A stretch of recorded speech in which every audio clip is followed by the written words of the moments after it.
Every 4 years, something happens that would have been impossible for almost all of human history. A brother in India celebrates with a friend in Brazil. An uncle in Pakistan stays awake through the night to watch a match being played thousands of miles away. Millions wear the names of Messi and Ronaldo on their backs. Fathers pause what they are doing for a single event, and nobody finds it strange, but they should. Because for most of human history, this could never have happened. More than 1,400 years ago, when the Quran was revealed, the world looked completely different. Entire civilizations lived and died without ever meeting one another. Yet, in that disconnected world, the Quran described a future where people would no longer remain separated. And over the next 14 centuries, the world slowly began moving in that direction.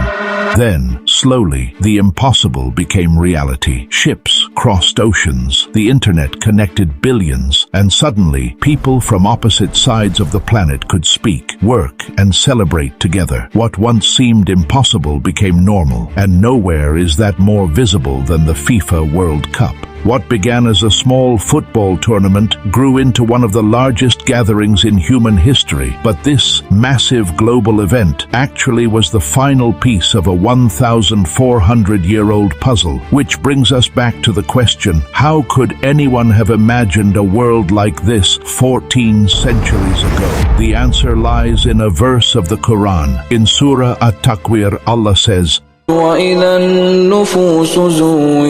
and when the souls are paired together. For centuries, people reflected on these words. Yet when many look at the modern world today, they see something remarkable. We live in an age where humanity is being brought together on a scale never seen before. Just look at a FIFA World Cup final. Different nations, different cultures, yet billions watching the same moment together. And that's what makes this verse so fascinating. 14 centuries ago, the Quran spoke of a time when souls would be paired and brought together. Today, we are witnessing that reality unfold before our eyes. But here's the strange part. The World Cup may not even be the greatest example of this pairing, because there is one man followed by hundreds of millions across the globe, a man whose influence reaches almost every corner of the planet, and his connection to this verse is a story coming soon on this channel.